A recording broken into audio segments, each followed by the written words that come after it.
한국 시간으로 8월 17일 트럼프 대통령이 트루스 소셜에 글을 올렸습니다. 이 글이 의미하는 진짜 실체를 알고 나면 충격을 받지 않을 국민은 아마 없으실 겁니다. 진정으로 대한민국을 살아가는 그 어느 누구라도 잠을 제대로 청할 수 없게 될 것입니다. 트럼프는 이 글에서 첫째, 김정은과 자신의 관계는 매우 좋다, 위협적이지 않고 정중했다고 했습니다. 둘째, 이재명에게 이런 문제에 동참해달라고 했더니 No thank you 이런 지하에 거절하더라. 트럼프의 이 같은 언급은 너는 우리 미국 편이 아니다 라는 점을 지적한 것입니다. 셋째, 한미연합훈련은 북한에 전적으로 부적절하고 적대적인 신호라고 하면서 사실상 북한의 입장을 적극 두둔하는 모습을 보여줬습니다. 게다가 트럼프는 전쟁부 장관 피트 헤그세스에게 훈련을 대폭 축소하라고 지시했다고 이렇게 밝혔습니다. 이 짧은 트럼프의 글이 왜 충격적일까요? 하나, 한미동맹은 본격적으로 금이 가기 시작했다. 둘, 미국이 한국을 패스하고 북한과 직접적이고 우호적인 협상에 나서겠다.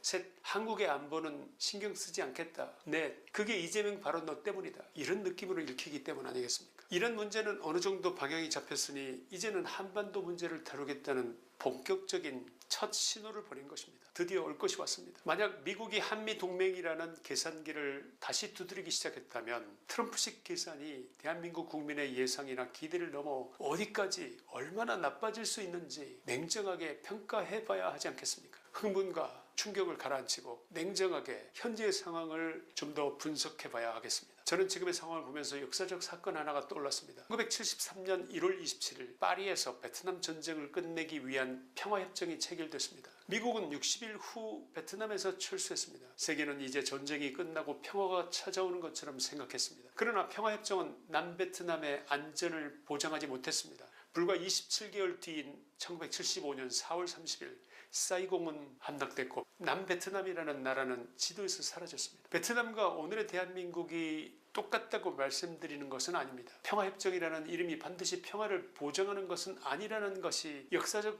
교훈이라는 것을 상기시켜 드리기 위한 것입니다. 평화를 선언하는 것과 평화를 지킬 힘을 갖는 것은 전혀 별개의 문제이기 때문입니다. 지금 대한민국이 그때 베트남과 똑같다는 말이 아닙니다. 중요한 것은 순서입니다. 협상에서 당사자인 남한이 밀려나고 남한의 전쟁 억지력은 끊임없이 약화되고 북한의 무장은 더 확장되면서 평화라는 그럴싸한 약속만 지켜지다가 마지막에는 돌이킬 수 없는 결과가 오는 것, 저는 바로 그 순서를 걱정하는 것입니다. 첫째, 한국이 빠진 미국과 북한만의 거래 가능성이 가져올 불안한 미래가 걱정입니다. 8월 13일 CSIS 빅터 차는 트럼프와 김정은이 다시 만날 경우 김정은이 비핵화 세부협상보다 평화협정, 군사훈련 중단, 적대관계 종식에 집중하면서 사실상 핵 보유국 지위를 굳히려 할 수 있다고 분석했습니다.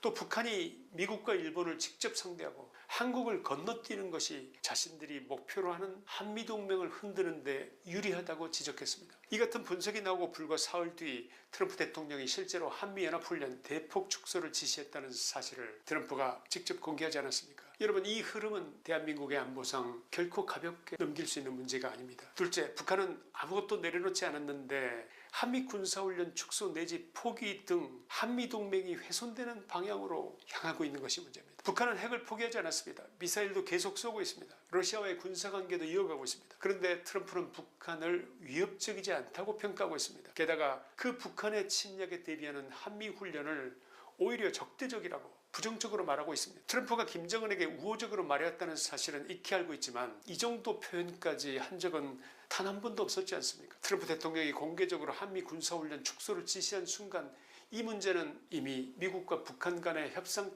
테이블에 올라간다는 확정적인 의미로 받아들여야 한다는 판단입니다. 이는 곧 트럼프가 한국의 의지와는 전혀 다른 결정을 내릴 준비가 돼 있다는 그런 신호이기도 한 것입니다. 이는 우리 국민의 입장에서 인정하고 싶지 않지만 마음의 준비를 해야 한다는 신호일 수 있다고 생각합니다. 셋째, 우리 국민을 더 좌절스럽게 하는 것은 이재명 정부의 수상한 행동들입니다. 정동영 통일부 장관은 비핵화보다 평화가 우선이라고 밝힌 데 이어 이재명은 8월 15일 정전체제를 평화체제로 전환하겠다면서 북한의 평화협정 체결을 위한 대화를 제안했습니다. 전방에서 대북 방송을 중단하고 전단지 살포를 강력하게 단속하고 민통선을 평균 2km 북상시키고 일부 군사 규제를 풀고 대전차 방벽과 용치 등 군사 장애물 철거도 추진되고 있고 심지어 전방 경계 근무를 총알이 없는 빈총을 하고 있다는 보도까지 나왔습니다. 드론 사령부를 해체하고 방첩 사령부를 없애고 육군 사관학교를 없애서 다른 사관학교하고 통합하면서 나라의 국방력을 흔들고 있습니다. 이 정도면 사실상 스스로 무장해제를 추진하는 것으로 비춰질 수 있지 않겠습니까? 북한에게 우리 이렇게 노력하고 있다. 그것을 행동으로 보여주려 하고 있다는 해석이 있는데 여러분 어떻게 생각하십니까? 대한민국의 공직자라는 사람들이 심지어 태극기를 거꾸로 착용하는 초유의 사태가 다수 목격되고 있습니다. 여러분은 이게 실수라고 보이십니까? 도대체 이 자들의 조국은 북조선입니까? 아니면 남조선화된 대한민국입니까? 저들의 행동이 무엇을 가리키는지 꼭 말로 해야 아시겠습니까? 아직도 이 자들의 실체를 알기 위해서 더 봐야 할 게 있다고 생각하시는 것입니까? 넷째, 남북평화협정 체결 이후의 안보구조. 이것은 우리가 남베트남처럼 되느냐 마느냐의 문제입니다. 주한미군은 상호 방위조약에 근거합니다. 그러나 유엔사의 핵심 임무가 정전협정 관리라는 점에서 정전체제가 평화체제로 바뀌게 되면 유엔사의 역할과 존립 근거를 둘러싼 논쟁이 커질 가능성. 쉽게 말씀드려서 유엔사는 더 이상 필요 없다는 결론에 도달하는 것은 시간 문제가 될 가능성이 높아지게 됩니다. 유엔사가 없어지고 남북은 평화협 체결한 상태에서 트럼프는 김정은과 한미훈련을 하지 않겠다. 북한에 경제 제재를 해줄 테니 핵무기 수를 동결하라. 이렇게 합의하면 어떻게 될까요? 북한이 경제력마저 높아진다면 지금보다 전쟁 수행 능력을 더더욱 고도화시킬 수 있을 것입니다. 그 다음 대한민국은 어떻게 될지 상상이 되십니까? 다섯째, 미국의 스타일. 미국이 미국 국내 압력 때문에 베트남에서 손을 뗀 사실을 통해서 현재의 사태를 냉정하게 읽어내야 한다고 봅니다. 1973년 미국은 평화를 명분으로 베트남에서 빠져나왔습니다. 그리고 27개월 뒤 베트남은 무너져 내렸습니다. 미국의 약속이 영원히 지속될 것이라고 믿어서는 안 됐습니다. 미국은 언제든지 국내 정치와 전략적 이해가 바뀌면 정책도 바뀌게 됩니다.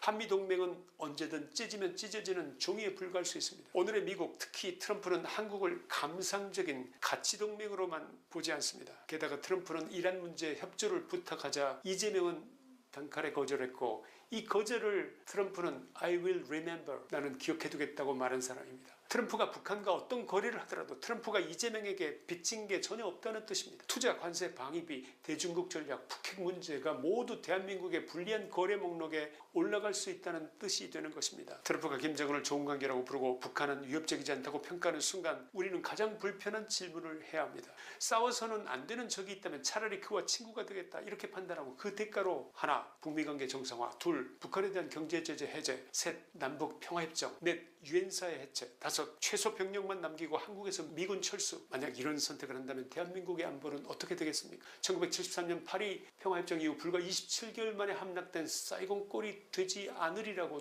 누가 장담할 수 있겠습니까? 국제정치도 외교도 상황에 따라 이해관계에 따라 변하는 일종의 생물입니다. 돈이 되는 블로그